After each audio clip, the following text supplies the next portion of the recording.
The birth of Queen Victoria, who reigned over the British Empire for more than 63 years, was a result of rather peculiar circumstances that could have wiped out the House of Hanover. Dynasts from this rather obscure German family came to inherit the British crown in 1714 with the death of Queen Anne, who was the last of the long line of Stuart rulers of Scotland and later of England. With Anne's passing, George, Elector of Hanover, inherited the throne. He was the son of Sophia, Electress of Hanover, who was a daughter of Elizabeth Stuart, also known as the Winter Queen of Bohemia, and a daughter of King James V of Scotland, who became King of England as James I after the death of Queen Elizabeth I. By 1814, the House of Hanover was already reigning over the British Isles and its extensive overseas possessions for 100 years now. King George III, who succeeded his grandfather, George II, who in turn succeeded the first George as King of the United Kingdom, was now over 50 years on the throne. However, he was suffering from a genetic disorder called porphyria, a disease that had left him blind and deranged. The symptoms of this disease first surfaced in the 1780s, but he recovered until the disease relapsed in 1810. By now, he was unable to carry out his function as a sovereign, so a regency had to be called for, with his eldest son, George, Prince of Wales, acting as his regent, beginning in 1811 until his death in 1820. Aside from the king's madness, another crisis loomed over the House of Hanover. With 13 of his 15 children surviving through adulthood, George and his wife, Queen Charlotte, could be said to be prolific parents. However, the problem was that by this time, none of the royal children, especially the sons, save for the Prince Regent, had sired a legitimate offspring. In 1795, the debt-ridden Prince Regent agreed to marry his cousin, Princess Caroline of Braunschweig, in exchange for financial concessions. The lovelorn marriage was, however, doomed to failure. In 1796, after the birth of an only daughter, Princess Charlotte, the estranged couple decided to separate for the rest of their lives. When Charlotte reached a marriageable age, the Prince Regent pressured her to marry Prince William of Orange, who later reigned as King of the Netherlands. At first, she consented to the marriage, but eventually ended prospects of becoming his wife. A battle of wills ensued, but the Prince Regent finally relented and allowed his daughter to marry Leopold, a prince of the then middling German Duchy of Saxe-Coburg-Saalfeld.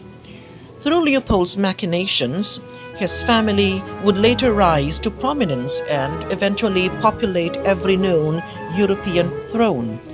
After a year and a half of happy marriage and a tragic miscarriage, Charlotte gave to a stillborn son. No sooner she suffered from stomach pain and she started vomiting. She died soon after the midnight of November 6 of 1817. While the post-mortem was inconclusive as to the cause of her death, many blamed her male midwife, Sir Richard Croft, who committed suicide 3 months after while attending to another childbirth.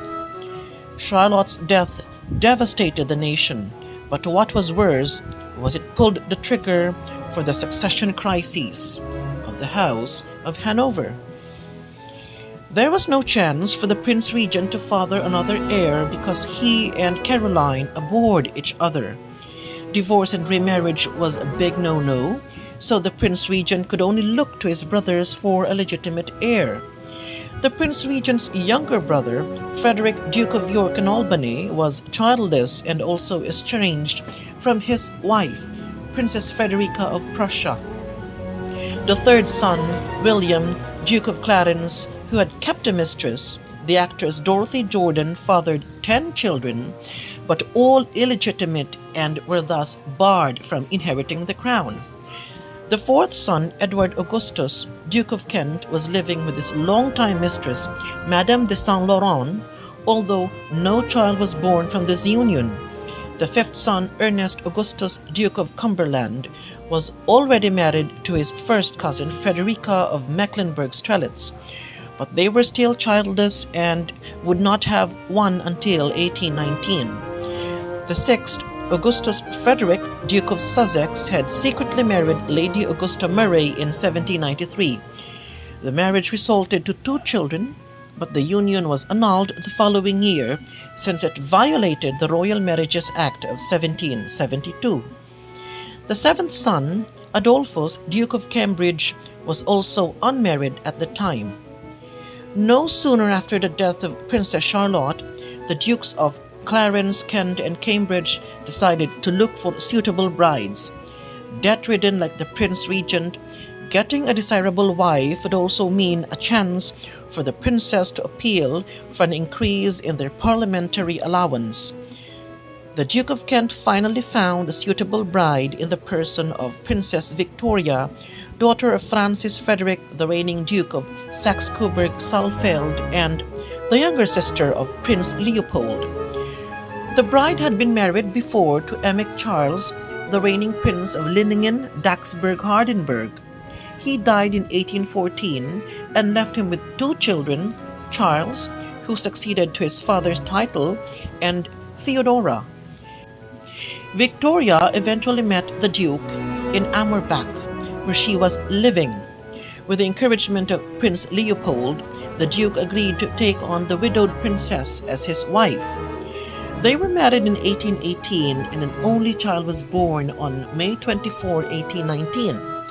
Wanting their daughter to be born on the English soil, the couple left Franconia for London just in time before the Duchess gave birth.